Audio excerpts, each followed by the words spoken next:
Hey everybody, Chachi Sanchez here, and in today's IAE Expo highlight, we give hunting safety tips. Hillbilly shotgun hunting tip right there. You just blah blah blah blah blah. Don't ever do that with a gun. We talk someone off a ledge. Do a flip. We comment on design choice. Speaking of big, damn. Thought that freelancer had an ass on her. And we ask questions about design choices. Hey, how does a supercharger in space even work? Just another Expo tour. With that being said, welcome to VR Citizen, everybody. IAE Day 8? Oh, the days just fly by, especially in VR. It should be MISC and MIRAI, so this should be pretty cool. And short and sweet, I imagine. Let's get rolling.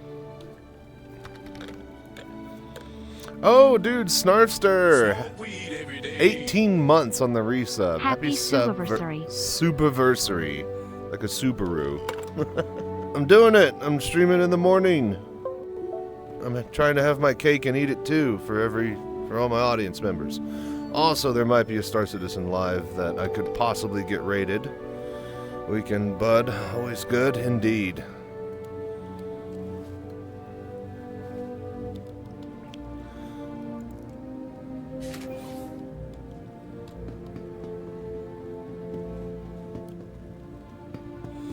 Alright, so, MISC and MIRAI? Do we even have a MISC ship that can get over there? Did they announce the heavy fighter? Is that out? Shouldn't MIRAI have a heavy fighter now that they were teasing? Or... sneeze.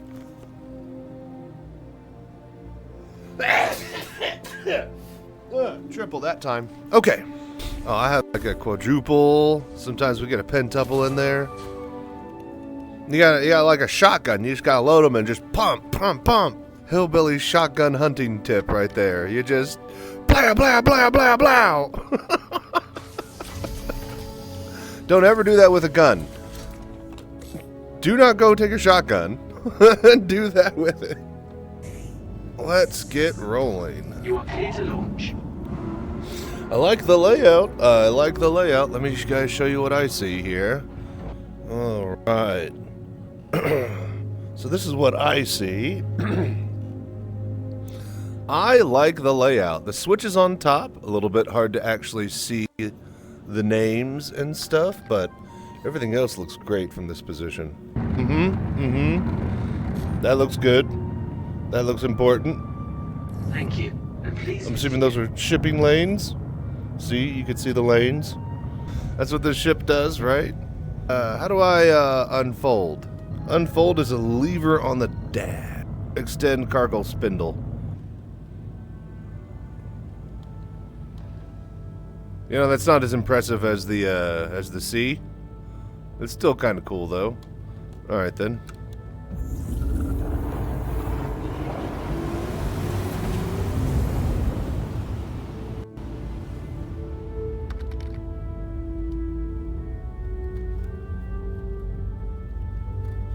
And also having the F8 now will allow me to make my first episode of Cockpit Compare in VR, which takes this close-up view that I have in my headset, and I'm going to go through every single ship, and we're going to compare cocks. And it's going to be great. I'm going to get a real deep inside of these cocks here. We're going to compare them and get all nitty-gritty. So first episode's going to be F7 versus F8. And we're going to start to film that after IAE. So that'll be cool. Oh. Okay. Not sure if you're heading on down, but we are heading to MIRAI and MISC. Muashi Industrial Starlight Concern. And then MIRAI. I don't know what MIRAI stands for, but it's their performance and... oh, Jesus. Their performance and racing division, Zenith Hall. Let's go. Nice. A universe of possibilities. Welcome to day 8.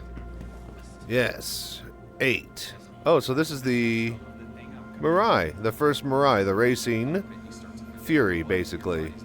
It's the pilot. It's the ship. The ship. It is 100% the pilot. Always the ship. It's definitely the pilot, man. You're the one maneuvering and moving it. The best pilots are so close in skill level that a different ship. Nice. I like that lineup. That's cool. Introducing the Fury LX.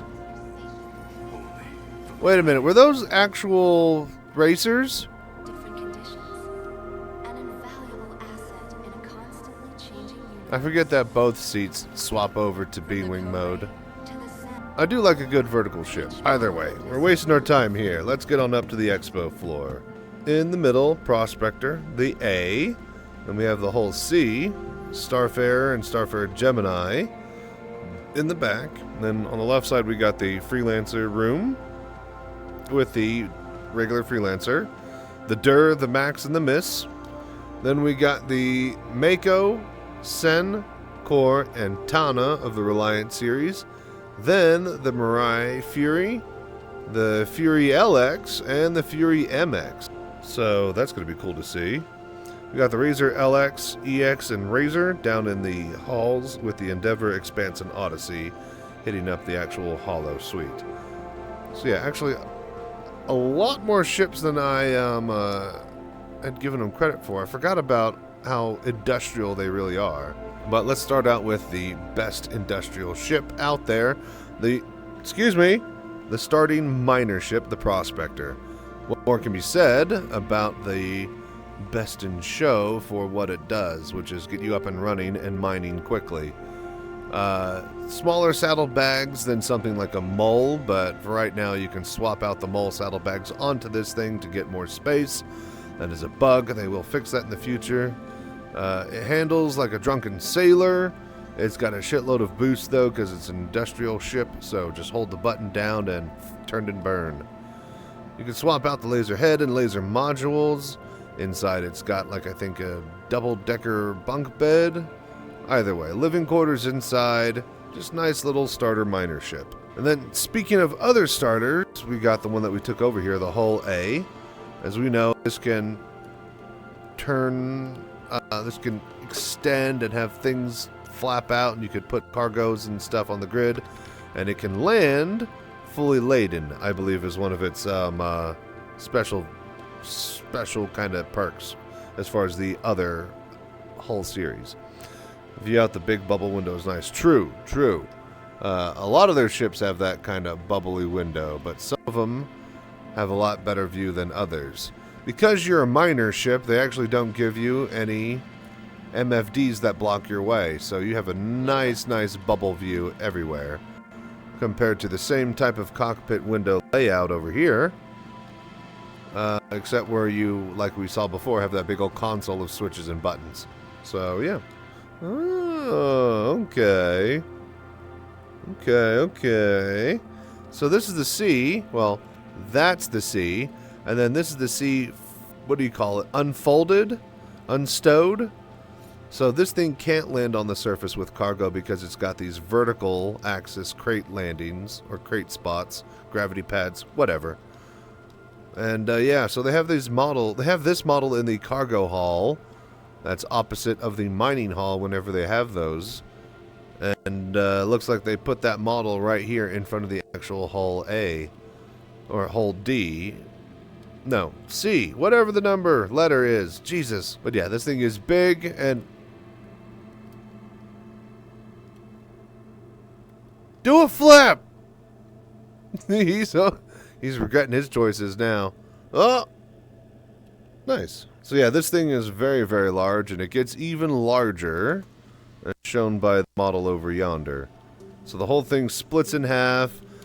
It articulates. You can be inside of that middle tube while it's all articulating and unfolding, and it is just the starter in a line of very, very, very large and very big cargo ships. And then if we need, like, you know, gas, both hydrogen and quantum fuel, they can fit inside of these things.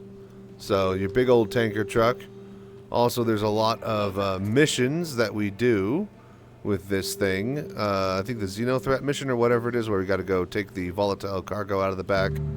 The boom arm and the refueling actually works in-game, so you can get up here to the little thingy, operate the arm, and refuel players that have run out of gas. So this is the military variant, which has some extra weaponry, bigger gun mounts. Yeah, just all around bigger, fatter, meaner ship for what the military needs to do, with the regular version over here. Alright, so, freelancers. Whatever you need, we got it. We got the regular freelancer. It's got its regular cargo bay. Nothing fancy, just standard issue. Decent amount of room, nothing crazy or fancy. A little bit of extra room, nothing too fancy. You got your bunk beds for 4. Also, these are escape pods? The bunk beds double as escape pods. Really? When did that? I didn't know that. Anyways, you got seating for 4. You got this nice big wide expansive console. Exactly like the, Hull A we were flying earlier. So that's your standard freelancer. Now you have the DUR. And the DUR is meant for expedition. Specializes in exploration, sacrificing 25% of the cargo capacity of a standard freelancer for an enhanced jump drive, advanced scanner suite, and expanded fuel tank. But some people value discovery over actual cargo space. So this thing just basically lets you go and explore. And you can tell that, yeah, it's got a little bit less room here, fuel tank wise. This is a lot thinner, a lot of extra stuff in here. This room is still about the same, but the fact that, yeah, this is split in half now instead of one giant walkthrough area. So now we got the wide boy. This one is the Max, I believe. Yeah, Freelancer Max. So this one is all cargo. It's definitely a lot wider and a lot longer than the other ones. It's got so much. Oh shit, Malik VR, dude. Thank you so much for the raid, man. Welcome everybody. From one VR citizen to another. Thank you. How was your stream, by the way? Man, this Freelancer Max, though, she's got an ass on her. So, big fatty cargo version here, folks. I like the engine designs are different on each of the variants, too. Like the nacelles, especially the Pathfinder one with all the extra fuel bits and bobs and sensor suites. Alright, so this is the last one, the MISC, yeah. This is a missile platform. I believe this has torpedoes, which we should be able to... Yeah. Them's torpedoes, baby. So, bigger payload, more bang for your buck, literally. All the variants seem to have this little extra bit of cargo here in the middle. So, you do have a bit of spare space that is closer to the pilots no matter what. All of them have a turret. I wouldn't say this is a starter ship. This is definitely like Cutlass level. It's not as big as like a Connie or something like that, but I'd say like your first medium ship would be Freelancer or Cutlass is usually the big decision that people have to make. I wonder how big it is. Speaking of big. Damn. Thought that Freelancer had an ass on her. Either way, these are the Furies. You got your... all of your size 1 components, literally, like, they pop out of here and each of them has a physical space that is needed. So look, there's your, like, shield generator and your battery and then your energy charge and stuff. And then it's got the engines on the wings and whatnot. And, like, this little thing back here opens. So all of the stuff that a ship needs to have in this game for a ship to function and work, all of that stuff is basically just slapped around each other and is folded into the most compact space possible. Then they threw wings onto it and put wings on the engine, and then slapped a cockpit onto the front. And this is basically as small a space as you can get for that much stuff in a ship in this game. Like, literally every component needs to be on the ship. The shield generator needs to be there. The batteries and stuff need to be there. The freaking, you know, quantum... Well, this doesn't have a quantum drive, so this is literally as big as it gets without a quantum drive. Funny, they just swapped the freaking wing around and didn't reverse the lettering. I love it when they just do that. Alright, we have the Fury LX, which is the racer variant. So, we saw that commercial earlier. I'm gonna grab one of these. Where's... Fun fact about the Furies. Not only can they fit in a Cutlass... Give me the head tracking. Not only can they fit in a Cutlass, but they can rotate a full 360 degrees inside a Cutlass. So, oh yeah, and then missile variant. You got, you know, regular, missile flavored, and then racing flavored. So, Reliant, Sen. I always forget what each of these are, but okay, so light science. Science package suite in here. You got your... Yep, that thingy. Thingy over here that does stuff. More stuff and things. Man, I really hope that these aren't just placeholder stuff and that you actually use all of this crap. That would be so cool to actually, you know, have place samples into this thing and have to use the vent hood, you know. And then, yeah, you got your double cockpit rotatey thing. Wait a minute, what happens to this space whenever it's rotated? Because this is a gravity pad, so they should stay upright, but that means they're walking sideways at that point. Huh, it's not my problem. Alright, next one. This, I believe, as yes. This is the media one. It's got cameras instead of ball turrets. And this basically meant for, like, you know, racing coverage and media event. The Mako. Yeah, reporting. This is the only ship in the game that does reporting. I love it. Nobody knows what the fuck reporting means, but god damn it, we got the stuff and technology to do it.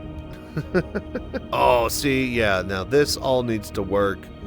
Oh my god, I want to have like double hollow monitors and like a news feed and stuff right here. Like if they don't allow this ship to actually be used to present race coverage of actual live races in the verse, then it's going to be a damn shame. The Reliant Core. Reliant Core is light freight version. There's your gimbal weaponry. And then, all of the equipment racks are gone. And we have extra space. Same front end.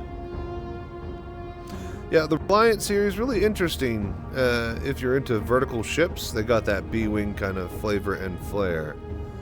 What is this? This is just regular? Yeah, light fighter. So yeah, this is just the regular old Tana. And as you can see, it's got single giant mount or double smaller mount. Again, not my problem. Those are the Reliant Tana, or those are the Reliant series and the Furies. So, is the Razor EX. This is the stealth variant. You got the LX, which is of course your racer variant. And then you got your, no, LX is the regular. This looks like the racer variant. Hello there. The racer. They're all racing. What does the LX do? Luxury. It's supercharged.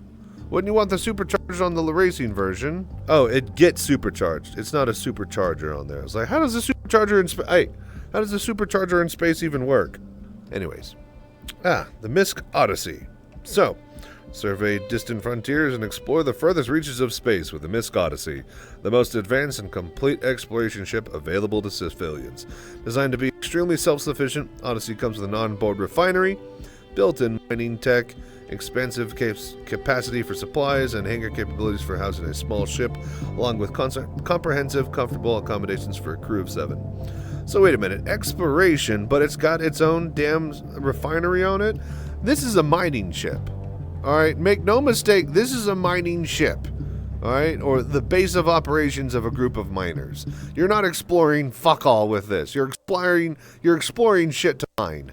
That's what you're doing. This looks like a Starfare. Alright, so this is the actual refining.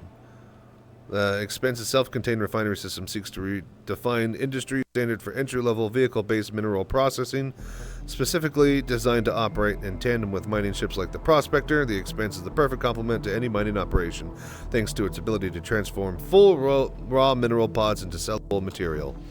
So, you'll basically pop your Prospector bags into the sides there. This looks to be about as big as a Starfarer, honestly. And then, yeah, it looks like it'll suck up all this stuff and do onboard refining and store it. I don't know if the cargo cubes will be accessible and be able to be moved on site, or if it needs to... I imagine it should be openable. You should be able to grab the cubes out of there. Okay, and then this thing. Nobody knows what the hell is going to go on with this. This is the Endeavor. It's science. The Endeavor class research vessel, fully modular platform designed to be adapted for a variety of scientific and medical tasks. Initially developed as a floating laboratory, the MISC Endeavor can be outfitted for everything from spatial telescopy to use as a mobile hospital. This thing is just going to be big, modular, and crazy. I've seen it with big circular, biome nature dishes. There's like radar array platforms that attach to the side of this thing. Like, this is just the biggest, random modular ship that they have. That's basically sub-capital. At this point, that's capital class size, I would say. This is a modular capital ship, basically, that can do whatever you want it to. No clue if that'll actually be worth it, but it looks cool. Sure is expensive. Watching you play this in VR, I think I realized I would be useless with VR. Just end up walking around in my Kraken all day once they release it. Oh, dude, that's half the fun about VR. Like, the plants, they have depth.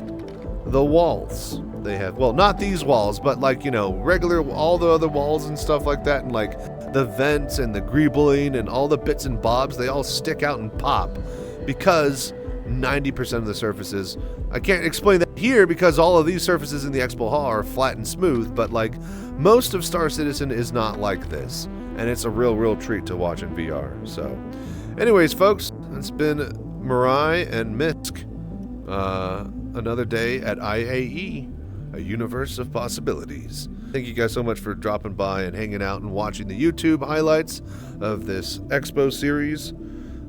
Stay safe and fly right.